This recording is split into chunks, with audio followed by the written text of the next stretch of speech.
I think I've done all that I wanted to do.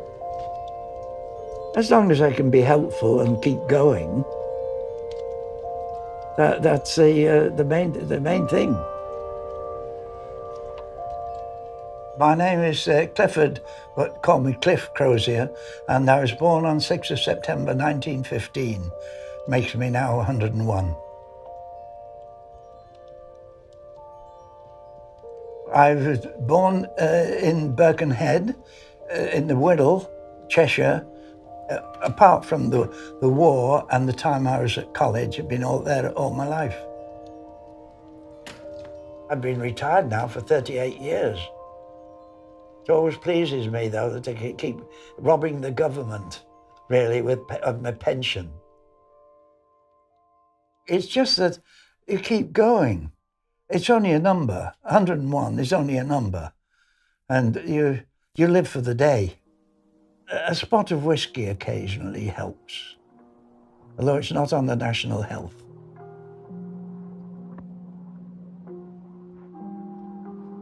I have so many fond memories.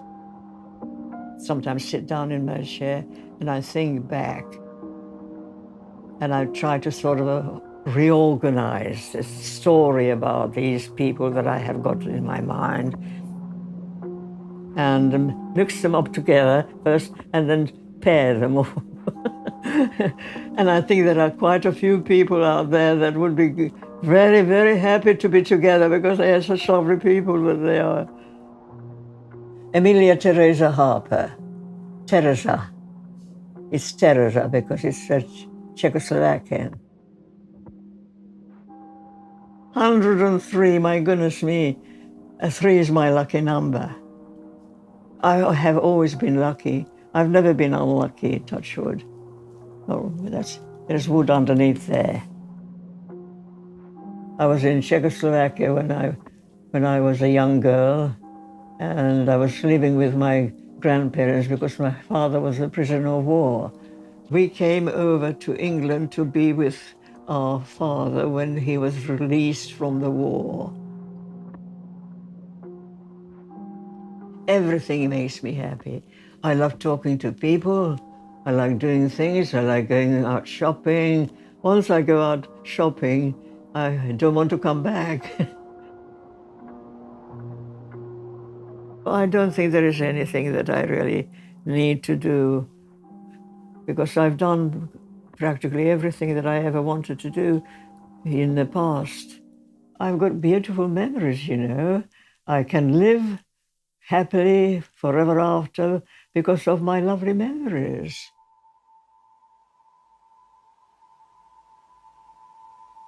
Do you know Sri Lanka?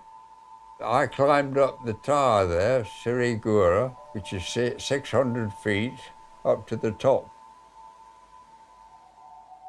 I've always been fond of the water, and I did a lot of yachting when I was young as well, another part of my misspent youth. My name is John Dennerley. I'm 102 and a half. I was born at an early age, before World War I, in Denton, Manchester. I've had a relatively easy life, even with the RAF 5 years of war. It was an adventure more than a penalty, even amongst the bombs. But I wasted a lot of time. My childhood, entertainment, that sort of thing. Even staying up till sometimes right through from midnight right through to breakfast time, and Mother would come down in the morning and say, "Haven't you been to bed, John?" And I'd say, "No, I've been listening to the Schenectady, New York on the radio with the jazz band."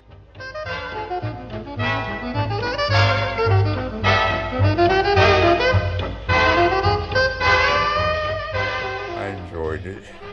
And then sort of settled down once I became a pharmacist. I don't feel any older than I was, 20, 30 years ago, except with my limitations. I don't feel 29, but say 79, 69, 79. I'm not going yet. I'm still strong. I'm very, very strong. I've never realized how strong I am. It's all the food that my mother cooked and, first of all, grew in the garden. I make my own bread by hand. I'll probably be making some today. That's my online. Tesco's coming tomorrow. We always had fresh food when we were youngsters. Always. Straight from the garden into the pan and onto the plate. Skimmed milk, kitchen towels. 6 ounces of flour, 2 ounces of sugar, and 6 ounces of Butter. butter. Apples or gooseberries, lots of gooseberries. Shepherd's pie. I don't have many failures. If I'm making a cake and it fails, it becomes a pudding. Oh, my marriage was absolutely wonderful, heavenly, heavenly, heavenly. I lived with him from the age of 16 until he died at I think it was over 70. I wanted to marry a handsome man and a man with good manners, and I had both. We did have problems, but we got through them. And I think nowadays people give up too easily. I'm always optimistic, and she was always pessimistic, so we got on very well together.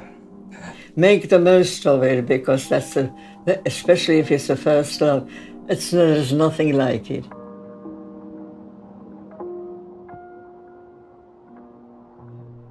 When I had my first children, I had twins, but unfortunately I lost the twins, and that was the most tragic moment in my life.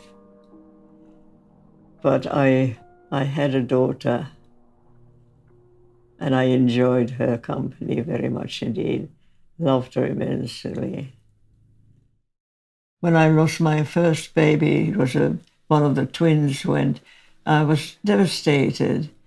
Eventually, of course, you get used to it because life goes on regardless.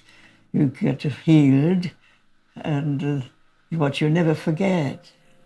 So, it's really wonderful to have something left behind, even if they are no longer here.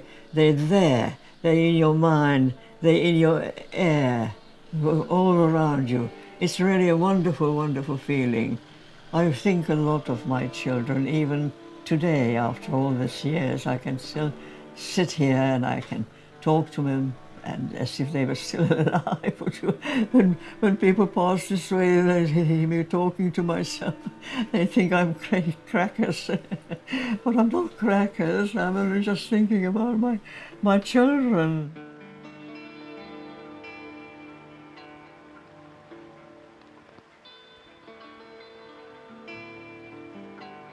Any regrets? None. None whatever. I can tell you right from my heart. None whatever. If I'd have been more attentive at school in my early life, I'd have studied more and harder. And although I didn't do too bad in the end. So. But I think the sooner you start studying, the better. I was ill at college, and my father came to collect me, and I didn't want to go back with him. I wanted to stay at the college with the friends for a short time, and I always regretted that my dad had made the journey, and I hadn't taken it up. His offer to take me back. I didn't do the right thing by my father. That's the thing. Because I admired him very much. I never said anything.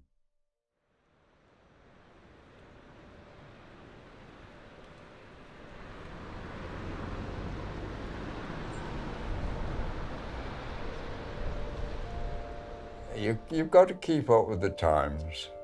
So what was good in sort of 80, 90 years ago doesn't work these days. Communicate, speak with your parents, and take their advice too, or at least consider it. You don't always have to follow it, but certainly don't throw it out of the window. I recommend anybody, if they find the right husband, to marry. Not just live together, marry. Be closer and closer. It seems to me as if you are happily married and happily living, that is the finest remedy for all ills, because everything is in perfect harmony.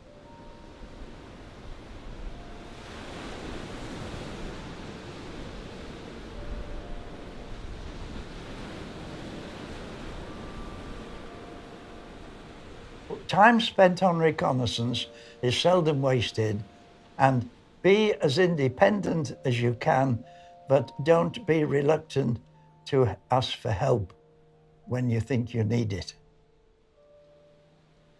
Good idea is to behave well to other people, show them respect, and help them as much as you possibly can, and it will be repaid hundredfolds.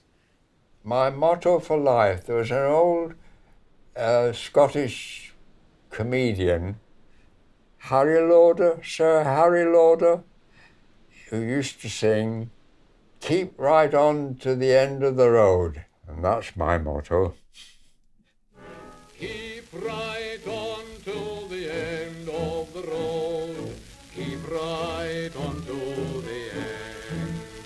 Though the way be long, let your heart be strong. Keep right on round the bend. Where all you love and you're dreaming of will be there at the end of the road. The longer I stay, the more noisy I shall get. I'm staying put.